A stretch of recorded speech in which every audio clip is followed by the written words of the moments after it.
The human voice. It's the instrument we all play. It's the most powerful sound in the world, probably. It's the only one that can start a war or say, I love you. And yet many people have the experience that when they speak, people don't listen to them. Why is that?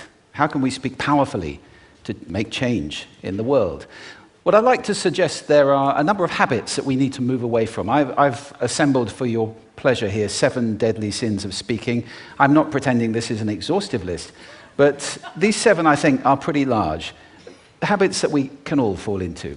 First, gossip. Speaking ill of somebody who's not present. Not a nice habit, and we know perfectly well the person gossiping 5 minutes later will be gossiping about us. Second, judging. We know people who are like this in conversation, and it's very hard to listen to somebody if you know that you're being judged and found wanting at the same time. Third, negativity. You can fall into this. My mother, in the last years of her life, became very, very negative, and it's hard to listen. I remember one day I said to her, it's October the 1st today, and she said, I know, isn't it dreadful? It's hard to listen when somebody's that negative. And another form of negativity, complaining. Well, this is the national art of the UK. It's our national sport. We complain about the weather, about sport, about politics, about everything. But actually complaining is viral misery. It's not spreading sunshine and lightness in the world. Excuses. We've all met this guy. Maybe we've all been this guy. Some people have a blame thrower. They just pass it on to everybody else and don't take responsibility for their actions. And again, hard to listen to somebody who's being like that. Penultimate, the 6th of the 7, embroidery, exaggeration.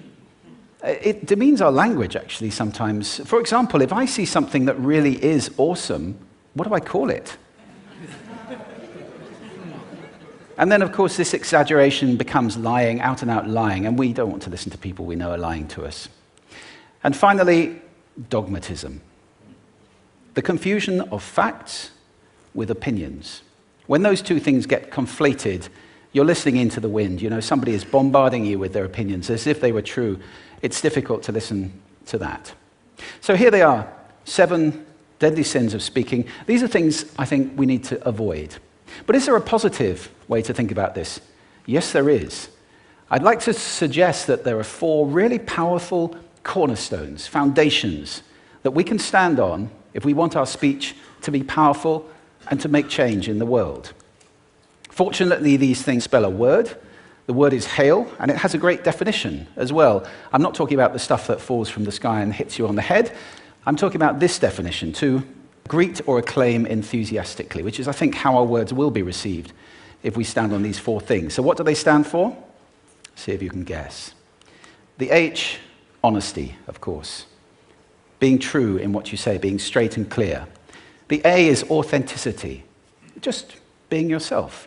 A friend of mine described it as standing in your own truth, which I think is a lovely way to put it.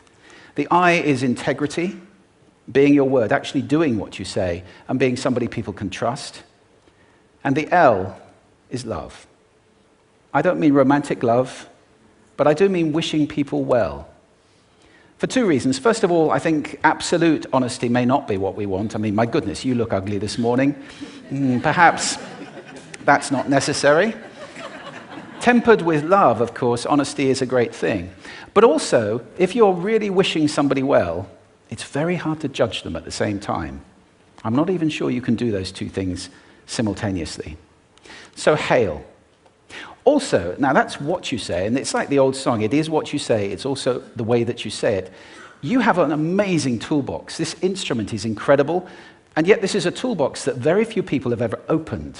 I'd like to have a little rummage in there with you now, and just pull a few tools out that you might like to take away and play with, which will increase the power of your speaking. Register, for example. Now, falsetto register may not be very useful most of the time, but there's a register in between. I'm not going to get very technical about this for any of you who are voice coaches. You can locate your voice, however. So if I talk up here in my nose, you can hear the difference. If I go down here in my throat, which is where most of us speak from most of the time, but if you want weight, you need to go down here to the chest. You hear the difference? We vote for politicians with lower voices. It's true, because we associate depth with power and with authority. That's register. And we have timbre. It's the way your voice feels. Again, the research shows that we prefer voices which are rich, smooth, warm, like hot chocolate. Well, if that's not you, that's not the end of the world, because you can train. Go get a voice coach. And there are amazing things you can do with breathing, with posture, and with exercises to improve the timbre of your voice. Then prosody. I love prosody. This is the sing-song, the meta-language that we use in order to impart meaning. It's route one for meaning in conversation. People who speak all on one note are really quite hard to listen to if they don't have any prosody at all. That's where the word monotonic comes from, or monotonous, monotone. Also, we have repetitive prosody now coming in, where every sentence ends as if it were a question, when it's actually not a question, it's a statement. And if you repeat that one over and over, it's actually restricting your ability to communicate through prosody, which I think is a shame. So let's try and break that habit. Pace. I can get very, very excited by saying something really, really quickly, or I can slow right down to emphasize. And at the end of that, of course, is our old friend, silence. There's nothing wrong with a bit of silence in a talk, is there? We don't have to fill it with ums and ahs. Can be very powerful. Of course, pitch often goes along with pace to indicate arousal, but you can do it just with pitch. Where did you leave my keys? Where did you leave my keys? It's a slightly different meaning in those two deliveries. And finally, volume. I can get really excited by using volume, sorry about that if I startled anybody, or I can have you really pay attention by getting very quiet. Some people broadcast the whole time. Try not to do that. That's called sodcasting. Imposing your sound on people around you carelessly and inconsiderately. Not nice. Of course, where this all comes into play most of all is when you've got something really important to do. It might be standing on a stage like this and giving a talk to people. It might be proposing marriage, asking for a raise, a wedding speech, whatever it is.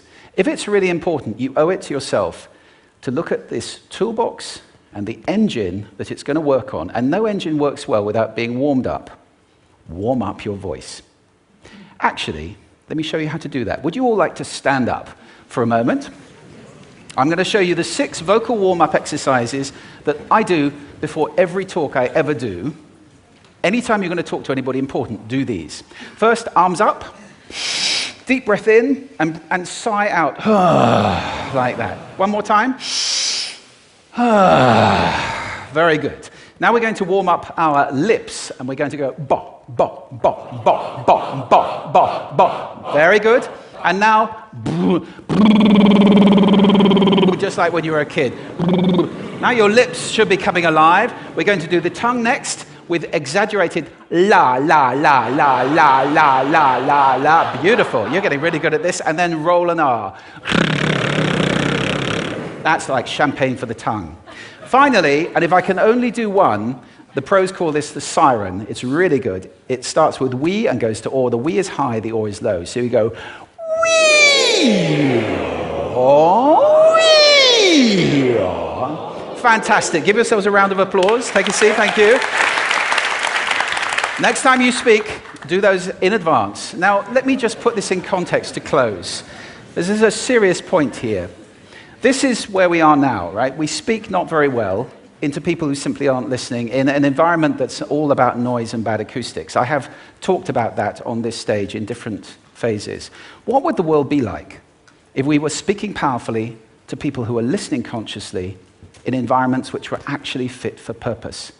Or to make that a bit larger, what would the world be like if we were creating sound consciously and consuming sound consciously and designing all our environments consciously for sound? That would be a world that does sound beautiful, and one where understanding would be the norm. And that is an idea worth spreading. Thank you. Thank you.